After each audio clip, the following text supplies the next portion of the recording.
What's going on, everybody? Welcome back to another video. And in today's video, we're going to talk about YouTube CEO. For those of you who don't know, YouTube CEO, the witch, Susan Wojcicki, has resigned. Now, I don't want to go too far in. I don't want to assassinate Susan's character and go in on her too much because I don't know what her role is. Right now, from what I hear, she has like a advisory role. But I don't want to go in too much because I don't know. She could still be in the cut, in the bushes, waiting to snatch your channel down. For those of you out there who may be new to YouTube, or you haven't been educated on who Susan Wojcicki is, I'm gonna give y'all a quick breakdown. Okay, Susan Wojcicki, she came to YouTube, I believe, in like 2014. Now, I was here before Susan, and I'm glad to say that I will be here after Susan. Susan Wojcicki, for the most part, I feel played a part in, as you'll see in this clip, she wasn't tapped in with culture. A lot of times when you have someone who, that goes for anybody, any of these billionaires out there, right? They are not as in tune with culture. So they don't have an understanding. They don't, allow the people who really know how to do, who are masters in that field, they don't allow them to do the work and be hands-on and know how to communicate. When you have a problem with YouTube, you reach out to Google. You have to talk to a bot. Like, I don't want to talk to a bot. I want to talk to a real person who can help me. So I think she was part of the downfall with YouTube. There was much more freedom with YouTube. It was just, now you have hate speech. You got to watch what you say. Even the monetization. I think that, in my opinion, I think they should increase the money that's being made, maybe $1 per view. I think that you should make the content creators, you should make it worthwhile for the content creators. They put in a lot of work. So hopefully this is a beautiful thing. Hopefully the person who replaces her will come in and do something innovative, do something that's inspiring, do something that's going to help this platform grow. You're losing a lot of people, and you're going to see that. I've been rambling, and I'm going on a tangent right now. I'm going on a rant, but like I said, I'm excited that Susan Wojcicki stepped down. I just hope that the person who replaces her allows the people who are great at what they do and get somebody that knows culture. Hire me. Hire me. Bring me in there. This is a big moment for YouTube. It's a big moment that some people have been expecting for a while. Okay. I'd say that the pick of succession has surprised no one who's been tracking YouTube and Google. Neil Mohan has been at YouTube in the role of Chief Product Officer since 2015. His role has expanded in those 8 years. He actually worked with Susan Wojcicki before that on Google Ads. So he's a known entity, certainly for advertisers, and a little bit more so for YouTube creators. Is Susan leaving YouTube at a time where they're pressured and challenged, or is she leaving them in sort of robust, rude health? Absolutely. Susan Wojcicki was probably one of the most hated, not just women, but one of the most hated people in the world. When I say that majority of her videos got more dislike, like the dislike to like ratio was insane. It was insane.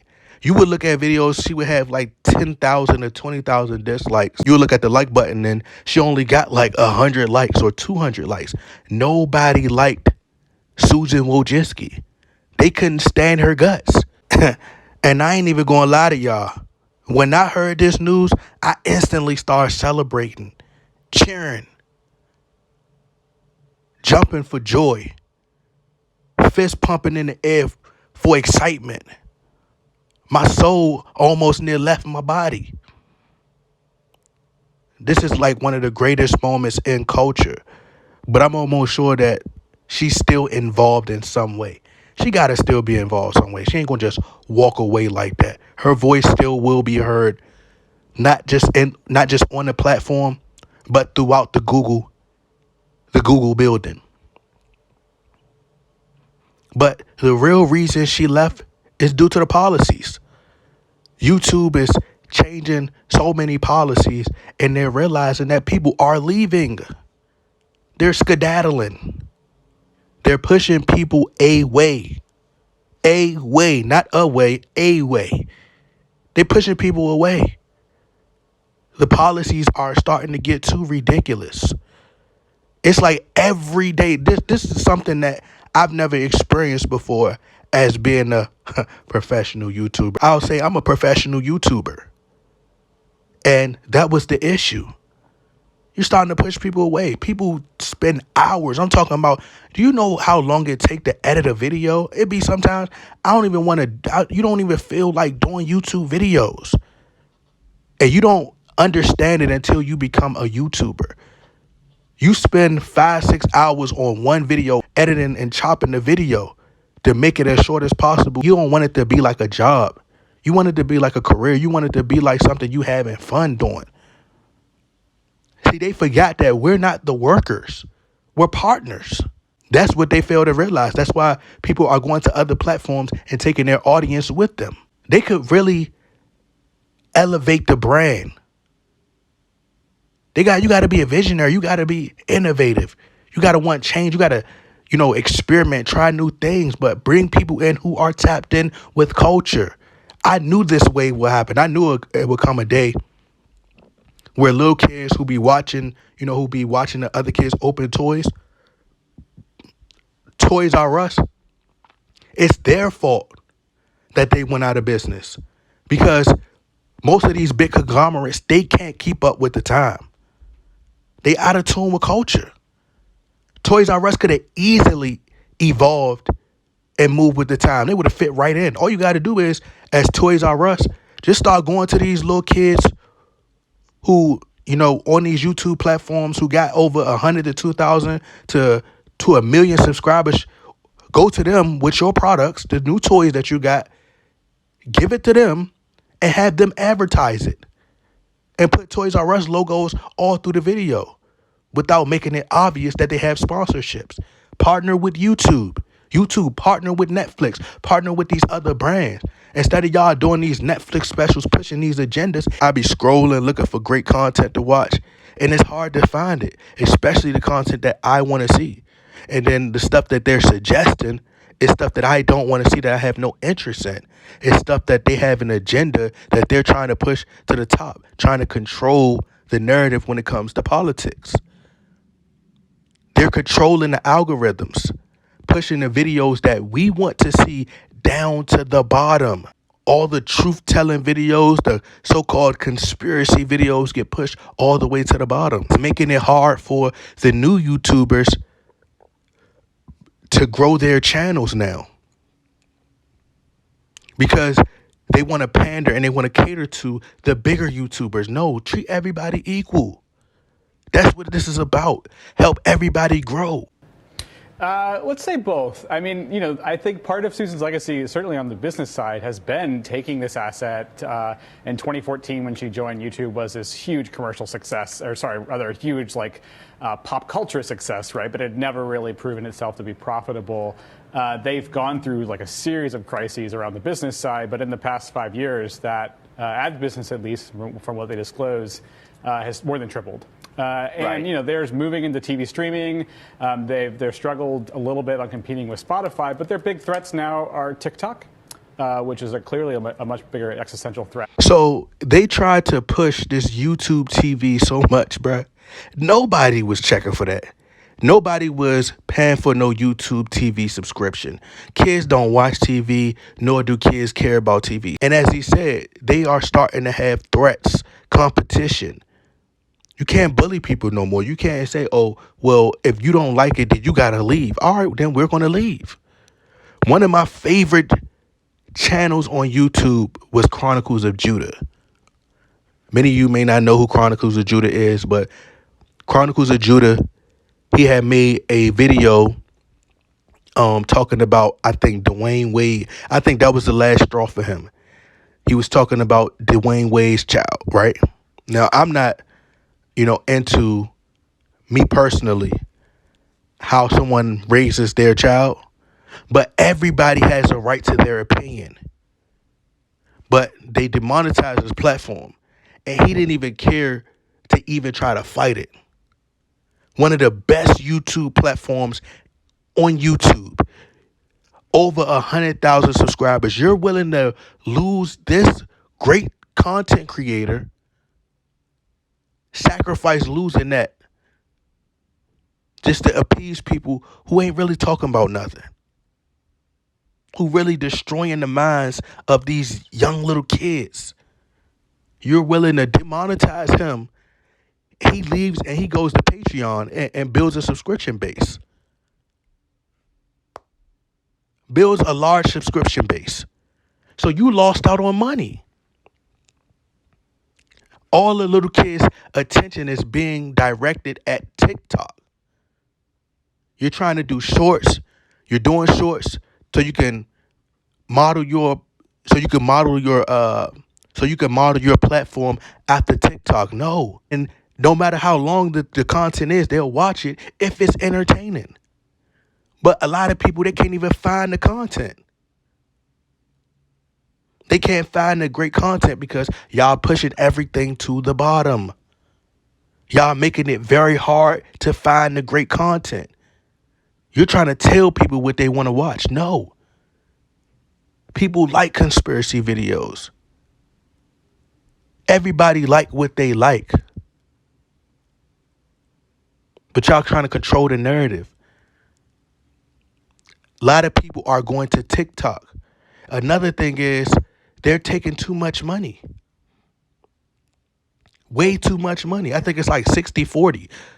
How do you get sick? I'm putting in all the work. And it's 60-40 your way. No. I'm putting in the work. People are coming to see me. And the sad part is we're doing 60-40 and you're not even promoting me or you're not even suggesting my you're not doing your job. If it's going to be 60-40, then I expect my notifications to go out on time. I expect for people to get my notifications. Now they got it where they're going into your channel, right? All the subscribers that you got. And I'm just going off the cuff. I don't even care. None of this is scripted, nothing. Like, I don't care. So if y'all hear me mess up, it is what it is, bruh. But they even going into people's channels, right? Your subscribers.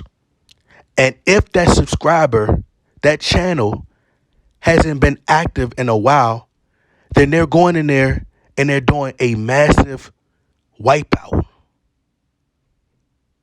They're cleaning out the YouTubers. They're saying, all right, well, if this person doesn't use their account, then we're going to take your subscribers. I done lost over 1,000 subscribers, bro. When I put in the work to go to people's page and say, hey, could you subscribe? I done use apps.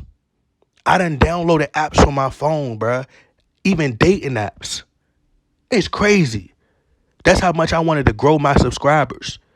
I'm going in there. I said, hey, could you subscribe to my channel? Could you subscribe to my channel? I ain't never do no ad for ad or have to pay for subscribers. That was my hard work. Sitting up throughout the night. 3 and 4 in the morning, 5 o'clock in the morning, writing people, asking them, could they subscribe to my channel? I'm putting in that hard work. And you going to take all my subscribers away? I put in the work for that. I earned that. So you going to take away something that I earned? And like I said, the YouTubers now, they're the gatekeepers. The bigger YouTubers, the entertainers, they're now the gatekeepers. They blocking and telling people, hey, well, this person shouldn't be able to do this, or this person is talking bad about me. Push their video down to the bottom. Make sure their video don't gain any traction. That's what they doing. They playing a foul game. They playing foul, bro. And Susan Wojcicki, she deserved to step down. I'm surprised that it wasn't somebody there that could have overthrew her. But everything happened for a reason. And I'm thankful that, she's gone. Like I said, shout out to Chronicles of Judah. Hopefully one day, he can find it in his heart to, make the decision to come back because, we need great content like that, man. We really do. And yes, we could go over to Patreon. Make sure y'all go over there, support his Patreon. But at the same time, like, I just like it. I'm just on YouTube a lot, and it's more accessible for me. So yeah. And then just the larger threats that Google has on the regulatory side. Like, that's very unclear about YouTube's future. So some saw this coming. This is what Susan herself had to say in a blog post that was published on Thursday morning about why the time is right for me. I feel able to do this because we have an incredible leadership team. Clearly a reference as well to Neil, who's going to take the reins. What do we know about him? Him as a leader, as an op. No, you felt the time was right, Susan, because everybody was at your head. Everybody was going at your head. Everybody is tired of your mess. People ain't stupid. People not stupid. You could try to trick and try to, deceive people for a long time, but eventually people going to see right through your game. You should have been stepped down. Nobody liked you. Nobody liked Susan, and I got to be honest. And that's no disrespect to her. But at the same time, nobody liked her for her ways. You didn't know how to connect with the people. You could never, as a business person, right? You could never say F the people who are patronizing your business, who supporting it. You can't do that. You can't have that mentality. We going to do it my way. No, you can't do it like that. You got to listen to your fans. You got to listen to the people who are supporting this platform.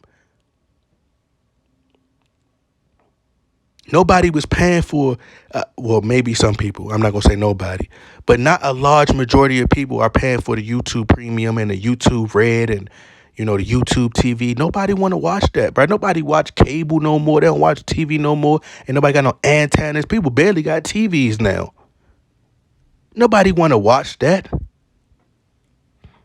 You see them with all these YouTube TV ads during the Super Bowl, YouTube TV ads during the NBA Finals.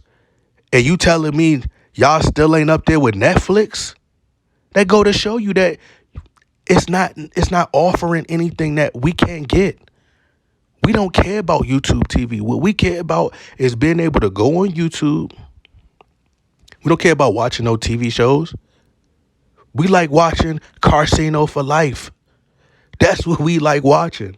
Casino. I want to watch Too Raw for Sports TV. We want to watch Ticket TV. We want to watch Boxing Ego, Champside, Barbershop Conversations. We want to watch Dreamers Pro. We don't want to watch that, bruh. We want to watch Chronicles of Judah. That's what we want to see. We want to see the real.